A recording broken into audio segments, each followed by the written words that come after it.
morning. We got I think some new international viewers in the house this morning. So I have to say hi to the UK and hi to Panama. We have a few regular UK viewers, but I don't think it's somebody other than Matthew who's here all the time. Nice to see you all. Welcome. It is Monday, the 5th of February, 2024. Very grateful to see all of you here. Today, for our visually challenged viewers, I'm wearing a black cashmere sweater with a little bit of a turtleneck. I have on my thick gold hoop earrings. I'm a pink skin, green eyed, dirty blonde haired woman. I'm in my office in front of my plant, my bookshelf, and my big chair.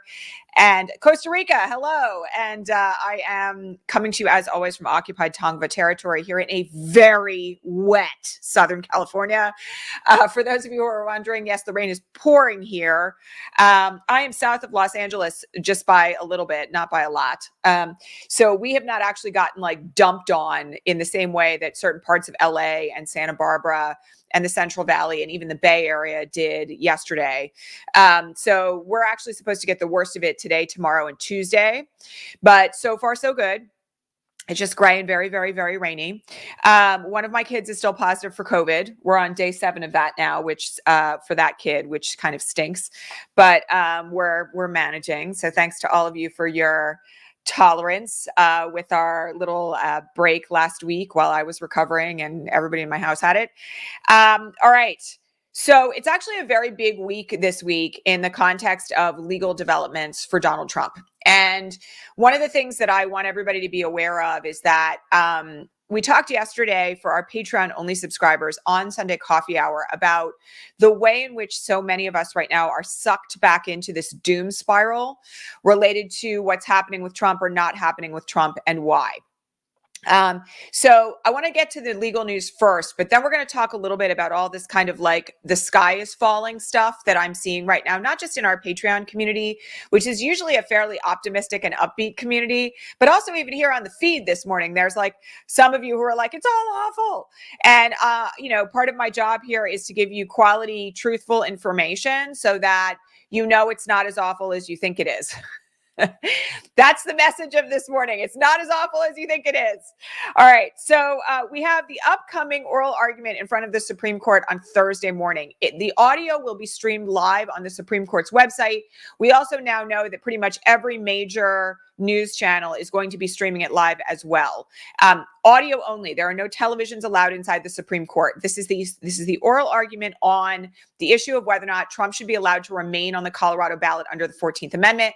It has huge implications for the 2024 election because if indeed the Supreme Court affirms the Colorado Supreme Court's determination that if you participated in insurrection, the 14th Amendment third clause prohibits you from running for office again, he's done in Colorado and probably in a number of other states, Maine and Illinois in particular. But there will be others because there are about 19 states now where I think there have been live and active challenges pursuant to this clause of the 14th Amendment. This is one reason why Trump is in full-blown panic right now, among others. I want everybody to be very, very mindful of the fact that, while a lot hangs on this particular determination, and again, this is going to be an overarching theme here, I expect, between now and November. We have to remember that even if he wins every single court battle that he's currently facing, we can still defeat him at the ballot box. And we're going to talk more about that in a minute. But I want everybody to be very clear that one of the things that's incredibly dangerous about the doom spiraling that we're seeing now to some extent is the fact that it keeps people from feeling motivated and positive about getting out the vote. Okay. So if you find yourself in a place where you're popping into the comments, like the first comment I saw this morning when I logged in to do this broadcast of it's all going to hell in a handbasket. Please take a moment to recalibrate yourself because whether or not Trump becomes the next president of the United States is not just within the realm of the court system. It's also within our own control. And this is one thing that I have to remind everyone of. It's really, really critical that we do not give away our power right now. One way that you can give away your power is by telegraphing to others that everything is awful and it's never going to get any better. Okay. And that is just not useful to anyone at this moment in time. So we have serious potential accountability coming up for Trump this week in the Supreme Court. I'm also going to remind you all that Judge Engoron's decision, which we initially thought we were going to get last Wednesday, was telegraphed to be coming now in early to mid-February. Okay, we're in early to almost mid-February right now. That decision could drop at any moment, and it is the decision that will potentially eliminate his entire business empire and the future of his possibility of doing business ever again in the state of New York. So the accountability for him on that one is also extremely significant. And then you got to pile this on top of the fact that we are in like hardcore prep stage now for this criminal trial in New York City. So I had a question this morning about Alvin Bragg's case in New York City under New York law. And I have to just remind everyone, I know everyone is referring to this as the hush money case, and I've even referred to it that way from time to time. But what is actually alleged in this case is election interference.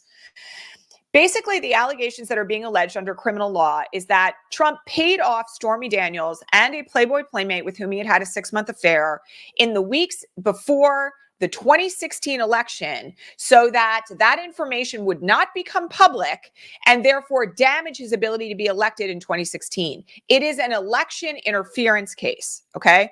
Somebody asked a question this morning on the Patreon feed.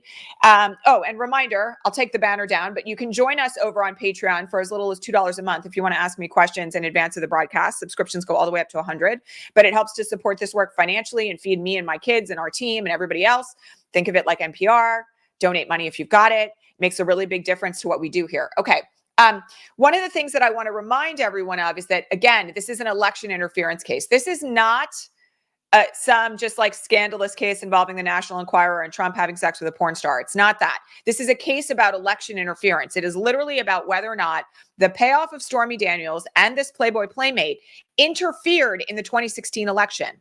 So someone said something to me about the fact that, oh, well, maybe this case is harder to prove, or maybe this case is kind of like less important than the other ones. I'm just going to tell you guys, I think actually the opposite is true, because this case is kind of a precursor to what happened in 2020. And the reality is, please don't forget this, Michael Cohen went to prison because of these allegations. We know that David Pecker, who is the former editor-in-chief of the National Enquirer, has been cooperating with investigatory authorities about this case. There is going to be some very serious testimony against Donald Trump about this particular scheme to interfere in the 2016 election. And one of the things that folks need to understand as well is that, I said this last week, but I'm going to say it here again, is that all the polling shows that as soon as Trump is convicted of a felony, he loses about 70% of his voting base.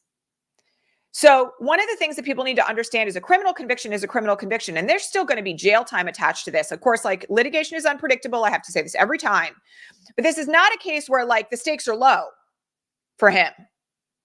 This is a case where, in fact, like, let's remember, Michael Cohen did more than 6 months in prison. If Donald Trump is convicted and sentenced to prison, let's just call it May, he's going to be in prison in November. So folks need to get, very, very clear on this, that, this is a part of the same schemes of voter suppression and gerrymandering and efforts to eliminate the prospect that he could lose. And it goes all the way back. This scheme actually originated in 2015 and earlier, I think. But these allegations are particularly related to Stormy Daniels, because, by the way, for everyone who's forgotten this, you've memory hold all of this. The Stormy Daniels payoff happened in the same window of time as the Access Hollywood tape. And his campaign knew that if the Stormy Daniels allegations dropped at that point, let alone the fact that he'd been having a 6-month affair with his Playboy playmate when Melania was pregnant, that was probably going to be the end of his campaign. And this was all within 2-3 weeks of the 2016 election. So this was intentional voter interference and election interference. And what I want people to understand is that, as with anything else, the scheme is consistent. The conspiracy is consistent. Different players may have come and gone, but Trump himself is at the center of all of it. And if he's convicted in New York City by a New York City jury by, like, let's just say hypothetically the end of April or the beginning of May, that's going to raise very serious concerns among the RNC about what's going to happen at the Republican convention in July. So we are in, as I said in my graphic for this broadcast, hot accountability season for Donald Trump. We've got his entire business empire on the line right now. We've got a Supreme Court decision coming up, oral argument this Thursday, that could keep him off the ballot in as many as 19 states. And then we've got a potential criminal conviction looming, trial starts in March, that could potentially put him in prison by the beginning of the summer. So for everyone who is like, oh, it's all terrible, everything bad is happening, and we're going to talk about what's happening in the Congress, and we're going to talk about what's happening, all over the place. You've got to really get a very clear lens on what is happening from a macro level right now. All right. The walls are closing in on Donald Trump, like literally. And even if one of these dominoes doesn't fall, it doesn't mean that he can't be stopped. Right. One of the things that I want to make really clear to everyone is that no matter, and I've been saying this since all the way back in last summer, no matter what Donald Trump does, no matter what happens in the legal arena, we cannot take our eyes off the ball. We have to mobilize and organize and get out the vote for the 2024 election as if there's going to be no limitations on his capacity as a candidate. But also, I don't want anybody to get down, okay? Because there's no reason right now to get depressed. If anything, we have a lot of potential good news coming down the pike, all right? And I have said before that my prediction on this particular case in front of the Supreme Court is that while Alito and Thomas are lost causes, the other 4 conservative justices are up for grabs. And I got to remind everybody, they are strict constructionist, constitutional originalists. That means they take what was written in the Constitution at its word. They're going to be looking at the legislative history on how the 14th Amendment was written and why. And when you look at this, particularly through the lens of law professors and legal scholars who have submitted briefs before the Supreme Court related to this issue, there's no question that it was intended to apply in exactly these circumstances. So I don't want anybody to think that SCOTUS is going to let him off the hook. Because we've already, by the way, had some indications that that's not going to be the case. We've had very strong voting rights decisions out of this particular Supreme Court as recently as last May and June. So folks need to keep their eyes on the ball, right? Make sure you're doing everything that you can to get the vote out and to work in favor of re-electing Joe Biden and electing Democrats. More on the House in a second because it's really important. While simultaneously understanding that the legal system, over which, by the way, I'm going to remind you all, none of us have any control, is going to do its thing, all right? And we've all got to stay very, very, very focused. Okay, for those of you who are asking about Eileen Cannon, I discussed this on Friday. So again, I know that we had a brief that came in from Jack Smith late on Friday, but we knew about the room, the hidden closet, the secret room in Mar-a-Lago on Friday. I'm going to remind everyone as well that there could be search warrants already out that we don't know about. Nobody needs to panic about that. And also, you all know my opinion on this. I have written off Eileen Cannon. I don't care what happens in that case right now from the standpoint of timing. Okay? I don't care. Eventually, he's going to go to trial because she's only going to be able to hold it off for so long. But nobody should be losing their minds about this. We know who she is. Okay? And there are 3 other potential criminal trials looming that stand, honestly, a much better chance of moving ahead in advance of the election. Okay, I want to talk about the House election for a second because there were some questions raised on the Patreon feed this morning about the need to focus on the House. Now, I have to remind everybody, there have been some very serious anti-gerrymandering decisions out of the states in recent months that have changed the lay of the land largely for the better in terms of this particular election for the House. Reminder, every single member of the House of Representatives is up for re-election every 2 years, okay? We've had very positive developments on gerrymandering in places like New York State, Michigan, Wisconsin. We've had very bad decisions in places like North Carolina, all right? But some of these court cases still have yet to be decided, all right? There is still redistricting underway in certain places, but we have a new second majority Black district in Alabama. We've got new redistricting happening in Mississippi. We have some growth here in terms of progress in favor of voting rights in a number of states, all right? The thing I want to remind everybody of, however, is that if we do not flip the House back to blue in November, the people who will be in charge of certifying the 2024 election in January will be Republicans. We have a very, very slim minority right now in the House of Representatives, like so slim that it's like within 2 votes. If somebody gets sick or is backed out, the Democrats, for whatever reason, doesn't show up for several weeks. The Democrats have signaled that they're going to nominate their own Speaker of the House. Like, that's how close the majority is right now. Okay. It's very, very tight. But I don't want anybody to forget that we've got to pick up some significant seats this year in the House for a variety of reasons, not just because it's going to end all this stop, barricading, refusal to pass legislation, taking instructions from Donald Trump that aren't in favor of the American people just so Donald Trump has something to run on. Like, all of that ends if we take back the House. So we have to take back the House. We have to continue to hold the Senate. We have to reelect Joe Biden. And after that, like, it's Katie bar the door. All right? Because so much can be accomplished. Roe versus Wade will be codified. We'll see the potential overturn of Citizens United. We'll be able to pass new climate change related legislation. We're going to have an opportunity to pass gun safety legislation, including an assault weapons ban. Okay? So don't forget about the House of Representatives. It's really, really, really important. And if you live in a district that is like hard blue, like your representative is going to be reelected and they happen to be a Democrat and you like what they're doing, please volunteer for an organization like Sister District, because you can campaign where you live from your blue district to flip a red district blue. It's really important that we don't lose sight of these things, all right? The House of Representatives is incredibly important to the future of what we're going to be doing to save democracy. So get involved in what's happening in other districts if your district is safe, because the House is really kind of more and more where it's at. All right. I had a couple of questions about the delay on the DC circuit again. I'm going to remind everybody that we've talked about this issue on this broadcast now for like the last 4 days that I've been live. I know that Neil Katyal is having a meltdown. I am well aware of that. All right. I'm also going to tell you that people like me and George Conway have not lost it yet on this front. All right. And I'm going to tell you why. Now, and every single time I talk about this, I get pushback, but I'm going to tell you guys. All right.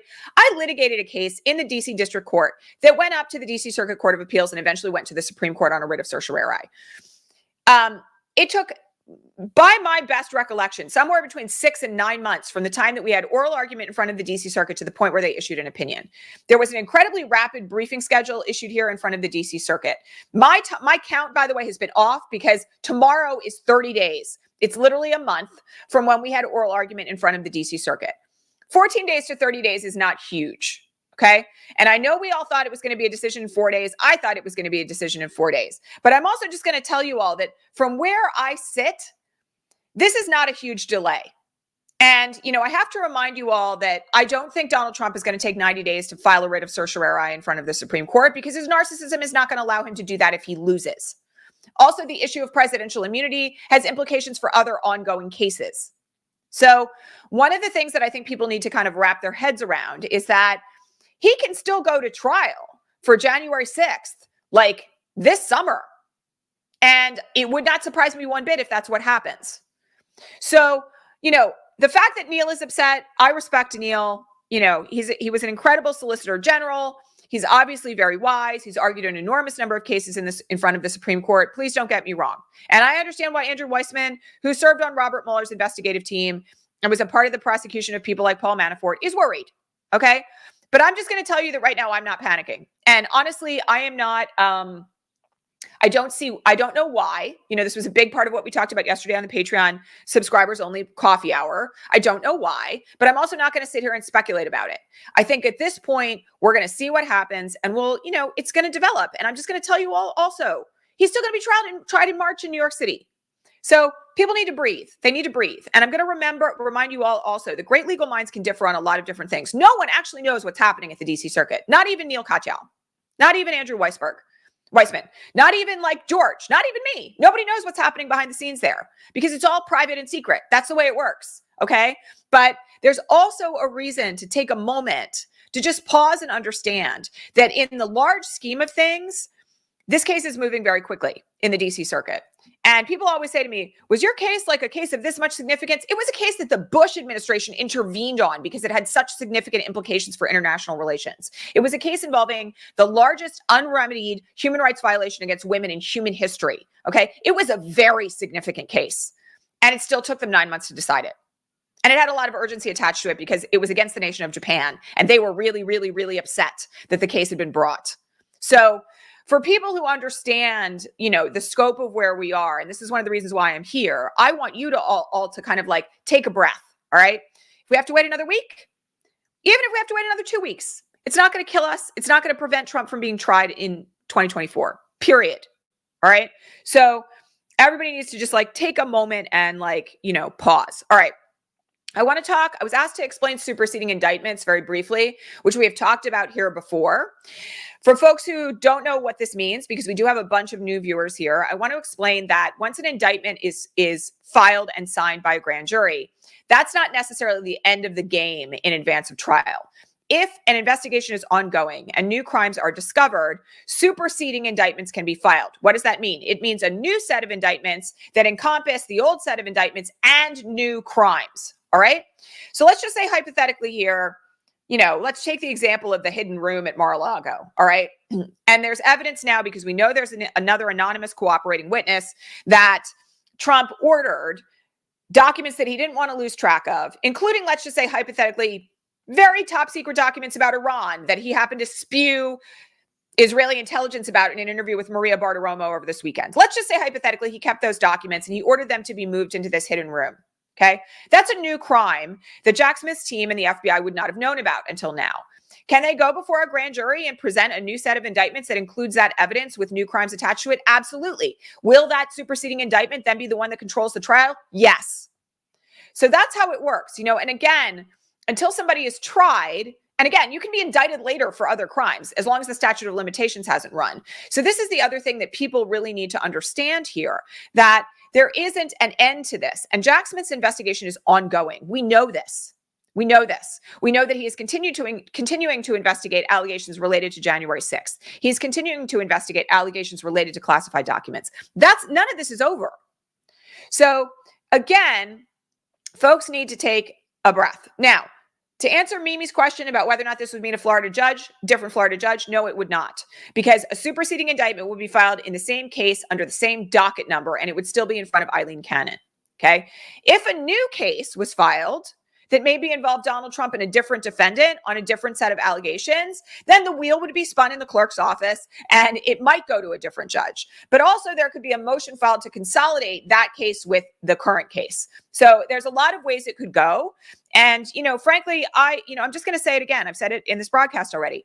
I'm not counting my chickens on Florida. Like, I don't think that's going to move anywhere. And, the lower our expectations are for it, the less we will be disappointed. My focus right now is on New York City, DC, and, frankly, what's happening in New York State, because the more that the pressure rises on him, the more his mental decline is going to be on display in public. And narcissists are going to narcissist. So we're going to see him decompensate even further the more the pressure builds on him. All right. Okay, I got to talk about what's happening in the House, because I know there are some people on the Patreon feed who are very, very upset about the fact that a new border deal has been proposed. A bipartisan agreement, this was announced yesterday in the middle of the Grammys, has been reached in the Senate on the border and on funding for Ukraine. And the House of Representatives, thanks to white supremacist evangelist dude Mike Johnson, has said that they are not going to take up the legislation, that it's dead on arrival. I don't know why anyone is surprised by this. And I also have to say that I don't think it's bad for us. All right. It's very obvious why they're doing it. They've actually said it out loud. They're doing it because they don't want to give Joe Biden a win. They're doing it because Donald Trump has nothing else to run on. What does that mean for us? Well, they've just lined up a whole series of campaign ads for people on our side of the fence about the fact that solutions were offered to solve this alleged crisis at the border, including funding, and that it was agreed upon on a bipartisan deal in the Senate. And you know who held it up? The far-right GOP. This is all on them. And, I got to remind you, this is the least productive Congress in like 150 years. They've passed almost no legislation. So for folks who are worried about this, and I understand why you're worried about it. Ukraine needs funding and we got to stop Putin, and all of that makes complete sense, right?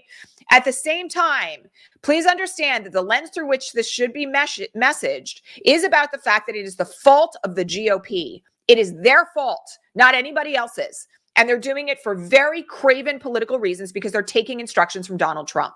This is a really easy one, frankly, in terms of all the messaging strategies that we've talked about here from the perspective of how this is handled. Now, Do I think it's impossible that some kind of funding package would be passed? No, I don't. And as always, I'm going to recommend that if you are upset about this, if you are worried about Ukraine, if you believe that additional funding should be sent to the border so people who are lawfully seeking asylum can be processed, you should call your representative and complain. As always, there's no substitute for making your voice heard, all right? And I think the more pressure that gets put on them, the more likely it is that they may come to the table. The other thing I'm just going to say here is that it's not unlikely that a bipartisan deal could pass, all right? So it's very clear to make sure that we are thoughtful about how we message this, first of all, and second of all, that we do what is required in a participatory democracy and we participate. Okay.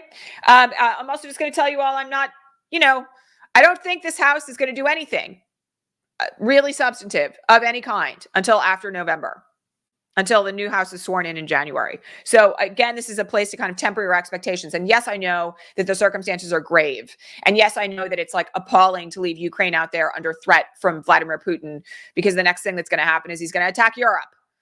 But at the same time, I think that we've also all got to get very clear on what this means for the election. And it is a double-sided coin, okay? J.D. Vance and Elise Stefanik were auditioning for the vice presidential slot this weekend on the Sunday shows. For those of you who missed it, George Stephanopoulos cut off J.D. Vance's mic.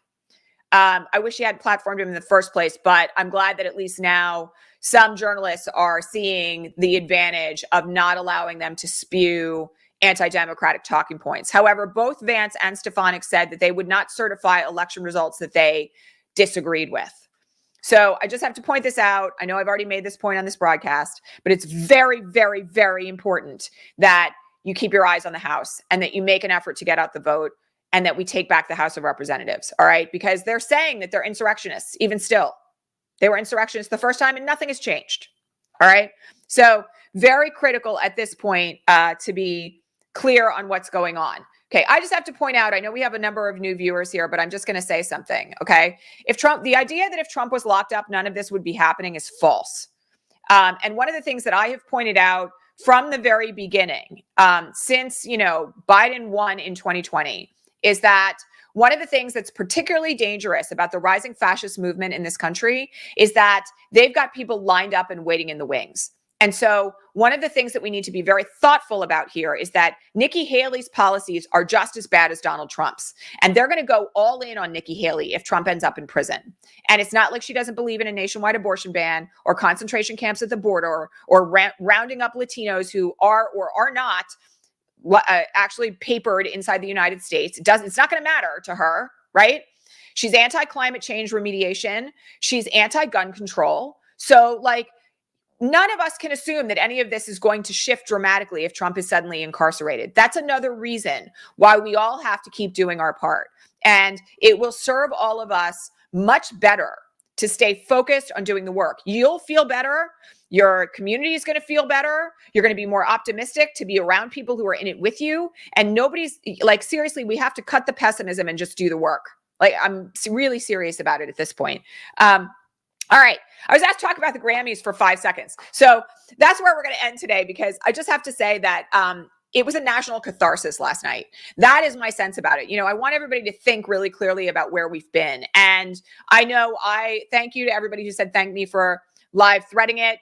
I talked about SNL, by the way, yesterday on the Patreon only Sunday coffee hour. The only thing I'm going to say about this is that SNL has been whitewashing fascism for a very long time. Donald Trump hosted SNL when he was running for president in 2015. They are not anybody who should be relied upon to do the right thing. All right. And frankly, I think it's abhorrent that they did it, but I'm also not surprised. All right.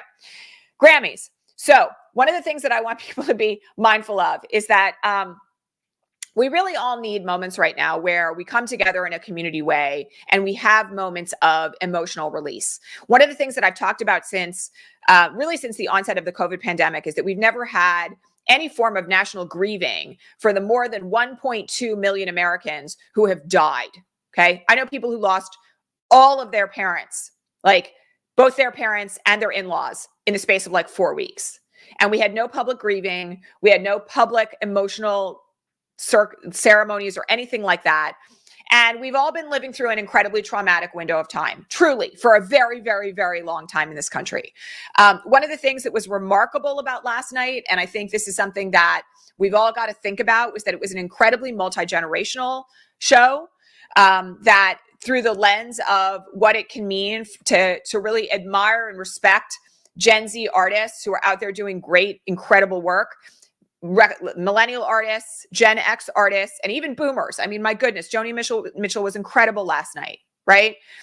Seeing all of this through the lens of how art can set a path and light a way, I think is one of the things that was the most remarkable about the Grammys last night. And if we could all, by the way, step away from engaging in the patriarchal thing of like which woman is competing against which woman and who said who to what and whether or not it invoked a certain performer or didn't invoke a certain performer, like that garbage needs to stop. The point of last night's ceremony that we should all be walking away from is that when people come together in common cause, beautiful things can happen. And I think there's a very important lesson from last night's ceremony, that there is power in mutual respect. And there is power in working with people whom you may not agree with on everything, but who are fundamentally in things for the same common cause. In our circumstances, it may be the preservation of democracy, but I think the Grammys had a lot to offer last night from the standpoint of showing us how it's done. And, you know, I would be remiss if I didn't point out that almost every award winner in the main ceremony last night was a woman. It was an incredible series of performances, largely by women. And we saw a lot of mutual celebration and support in the audience. And it's remarkable. I mean, it's honestly a roadmap for what we all need to see more of as we head toward the 2024 election. We need cross-movement mobilization. We need cross-generational mobilization. We need cross-issue mobilization. And if we can take this as a roadmap and, you know, I mean, I grew up with Billy Joel, like turn the lights back on, right? Get arm in arm with one another and do the work. Anything is possible. And I really think we needed it as a nation. What happened last night, I think we needed it as people who care and still have humanity and can still be moved by the experiences and the art of others. I think we needed it, and I think we need more of it. And I think that there's a need for a much stronger sense of community bridge building, much like what we saw last night. So, yeah. Those are my thoughts. And if you missed it, you should go watch it. You should start with Tracy Chapman. My goodness. Whew. Cried through the whole thing. And my kids were like, oh my God, Mom. But they also loved every second of it. All right. I'm going to leave it there. I want to thank you all for being here. By the way, please remember that if this broadcast serves you, you should go become a paid subscriber for as little as $2 a month at patreon.com/resistancelive. That is how everybody who works on this broadcast behind the scenes and in front of the camera gets paid for this work that we do 5 days a week, actually 6 days a week, including our Patreon-only progressive coffee hour that is every Sunday morning. You can ask me questions before the broadcast. It helps to support this work. We've been here for 7 years doing it, and we have a lot of new viewers. So if you like what you're seeing here, please hit the like button, that thumbs up button on this broadcast. Please subscribe. Please make sure you share this broadcast with your friends and the organizations that you're working in for 2024. And don't forget to become a paid subscriber, because our little community over on Patreon is beautiful. And I'm excited to see more of you here and over there. All right. Thanks so much for watching. I will be here regular time all this week. And yeah, let's focus on what matters, which is namely the 2024 election and getting people to the ballot box. All right, my friends, I will see you all here tomorrow. Take care. Bye.